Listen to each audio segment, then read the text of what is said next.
Olá! Hoje a gente vai mergulhar num material bem específico, focado num desafio e tanto: a preparação para o exame de ordem da OAB. Recebemos uma análise que, olha, destrincha os temas mais quentes de ética profissional. Aquela disciplina que tem um peso enorme na primeira fase, né? A fonte aqui é uma compilação, sabe? Analisaram exames anteriores, material de cursinho. O foco é o Estatuto da Advocacia, a Lei 8.906 e o Código de Ética. E a nossa missão é clara: entender onde vale mais a pena concentrar o estudo. Porque, convenhamos, dominar a ética pode ser o que falta para passar. Ok, então vamos. Vamos abrir isso aqui. Que pontos são esses que o material diz que são cruciais? Que podem fazer a diferença real na preparação? Exatamente. A análise mostra que, assim, claro que tudo é importante, mas dominar certos tópicos é estratégico mesmo. E o primeiro deles, talvez o que mais cai, sabe? São as infrações e sanções disciplinares. É ali o coração da responsabilidade do advogado. Faz todo sentido. A advocacia exige muita responsabilidade, né? Se pisar na bola, tem consequência. Mas o material explica como isso cai na prova. Imagino que não seja só decoralista, né? Deve ter caso prático. Precisamente. Geralmente é assim mesmo. Apresenta um caso hipotético, uma historinha curta ali, e aí quem está fazendo a prova precisa, primeiro, identificar qual infração do artigo 34 do Estatuto aconteceu, e segundo, qual a sanção que cabe, lá do artigo 35. Entendi. Então, é fundamental conhecer as condutas tipo violar sigilo profissional, fazer uma publicidade que não pode, pegar dinheiro do cliente indevidamente. E também as penas: censura, suspensão, a exclusão, que é a mais grave, e a multa. E a banca testa a aplicação direta mesmo. Pega o caso e pergunta qual artigo, qual pena. Isso. Ela quer ver se o candidato consegue conectar a conduta descrita com a norma certinha. A dificuldade, às vezes, é diferenciar uma infração da outra, que podem ser parecidas, ou saber a sanção exata para aquele caso. Entendi. Precisa ter o artigo 34 na cabeça, mas mais do que isso, saber aplicar o problema que a prova traz. Bom, se de um lado tem dever e punição, do outro tem as garantias, né?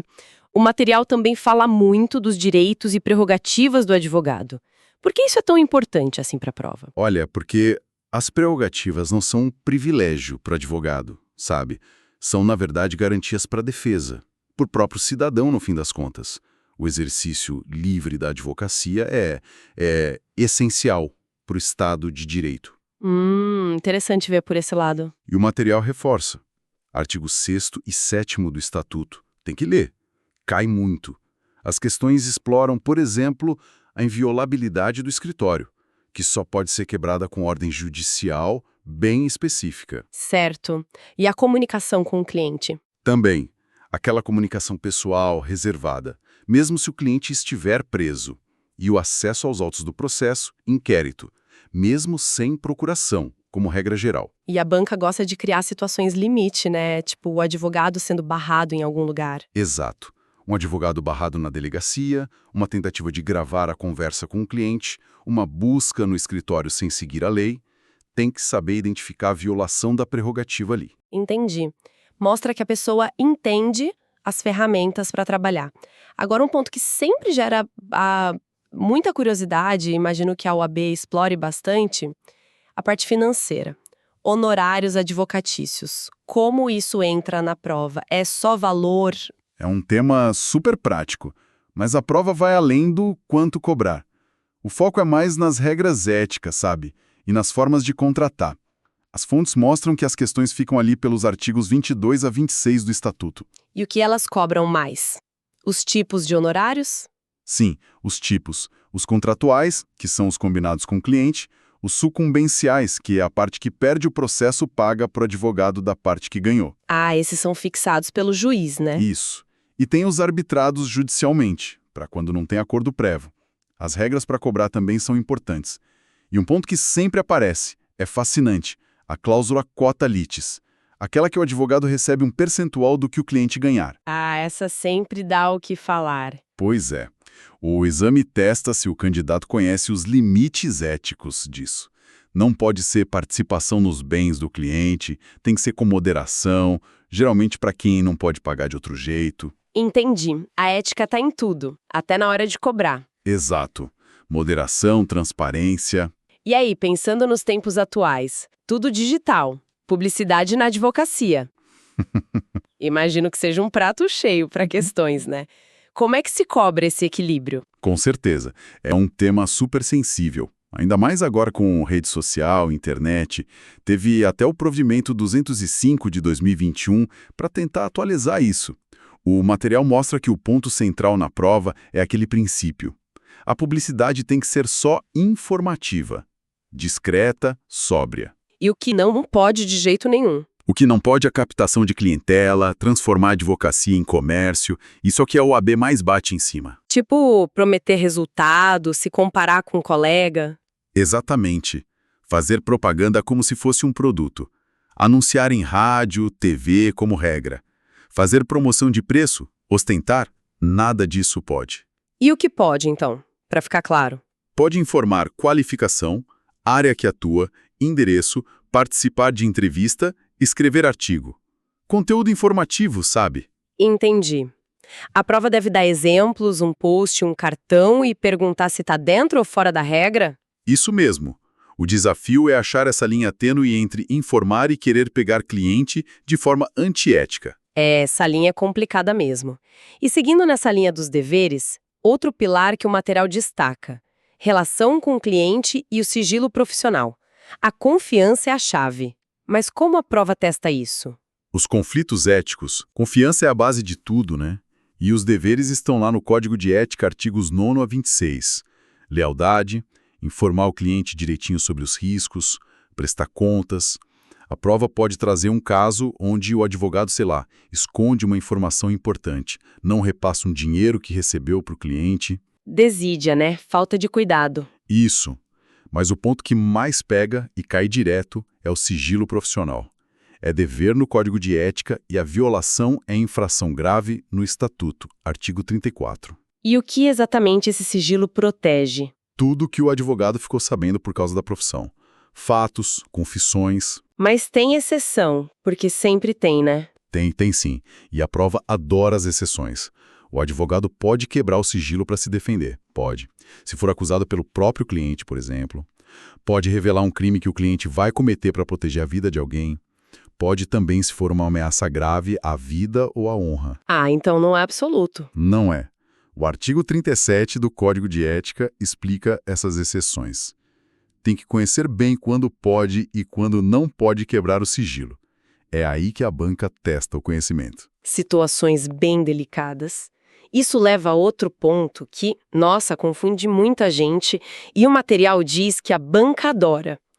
Incompatibilidades e impedimentos. Qual a diferença-chave que cai na prova? Essa é clássica, e a análise confirma cai bastante. Porque os nomes parecem, né? Mas o efeito é totalmente diferente. Incompatibilidade, lá do artigo 28 do Estatuto, é proibição total. A pessoa simplesmente não pode advogar enquanto estiver naquela situação, nem em causa própria. Total, tipo, zero advocacia. Zero.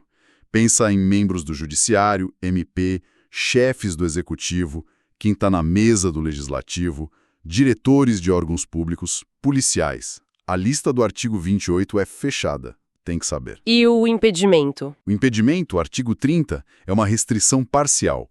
A pessoa pode advogar, mas não em certas situações. Geralmente, contra quem paga o salário dela, se for servidor público, por exemplo. Ah, então o servidor público pode advogar, mas não contra a fazenda que o remunera? Exato. Ou contra o órgão onde ele trabalha. O exame quer ver se o candidato sabe diferenciar. Incompatibilidade é total, impedimento é parcial. E reconhecer quem está em cada lista, principalmente a do artigo 28. Ficou bem claro. Incompatibilidade veta tudo e impedimento restringe só um pouco. Decorar o 28 e entender o 30 é o caminho. Para fechar esses temas principais, o material ainda cita a organização da OAB. Confesso que parece meio burocrático. Porque saber a estrutura da ordem é importante para a prova de ética. Qual a ligação? A ligação é que entender como a OAB funciona é entender quem faz as regras e quem fiscaliza a profissão que a pessoa quer exercer. Não é só burocracia, é saber como o sistema opera. O material diz que podem cair questões sobre as competências de cada órgão. O Conselho Federal, que é o chefão lá em Brasília. Que faz o código de ética, julga os recursos finais. Isso. Os conselhos sessionais, que são os estaduais, cuidam da OAB no estado, julgam as inscrições, aplicam as penas. As subseções, que são mais locais, e as caixas de assistência. Então pode cair uma pergunta tipo: para quem eu recorro de uma decisão do Tribunal de Ética do meu estado? Pode. A resposta seria o Conselho Sessional. Ou qual a natureza jurídica da OAB? Essas coisas mostram que o candidato conhece o universo onde ele vai atuar. Faz parte do pacote. Entendi. Então, juntando tudo que essa análise mostrou, o recado é bem direto, né? Focar nesses 7 temas: infrações e sanções, direitos, honorários, publicidade, relação com cliente, sigilo, incompatibilidades e impedimentos, e a organização da OAB é a estratégia mais eficiente para a parte de ética. Exatamente. É onde o esforço de estudo parece ter o maior retorno segundo a análise das provas. Considerando que ética tem o maior número de questões na primeira fase, geralmente 8, né? Dominar esses pontos é quase meio caminho andado para essa disciplina. É um peso muito grande. E a recomendação final que o material traz é bem prática. Não adianta só saber que esses temas caem. Tem que, primeiro, ler a lei, estatuto e código de ética na veia. A famosa lei seca. A lei seca. Segundo, fazer muita, mas muita questão anterior, para pegar o jeito da banca, as pegadinhas. Ver como eles cobram na prática. Isso. E terceiro, se puder, usar um material de apoio focado nesses temas. Livro, curso, aula, que aprofunde mesmo. Traga exemplo, decisão da OAB. Não é só o que cai, mas como cai. Fica muito claro que ética não é só mais uma matéria. É decisiva para a aprovação. E dominar esses pontos que a gente discutiu, como as fontes sugerem, é um investimento de tempo que vale a pena. Sem dúvida. É um mapa, né? Um caminho mais seguro para quem está buscando aprovação. E sabe, tem uma reflexão interessante que vai além da prova, que o material até sugere um pouco. Qual? Pensar em como esse estudo aprofundado da ética, das prerrogativas, dos limites da publicidade, do sigilo, das incompatibilidades, não só prepara para marcar o X no lugar certo, mas como isso, na verdade, vai moldando a postura do futuro profissional. Como esse conhecimento vira a responsabilidade no dia a dia da advocacia. É verdade. Como o estudo para a prova já começa a construir a identidade do advogado. Exato. Fica aí algo para se pensar, né? A conexão entre passar no exame e ser um profissional ético depois.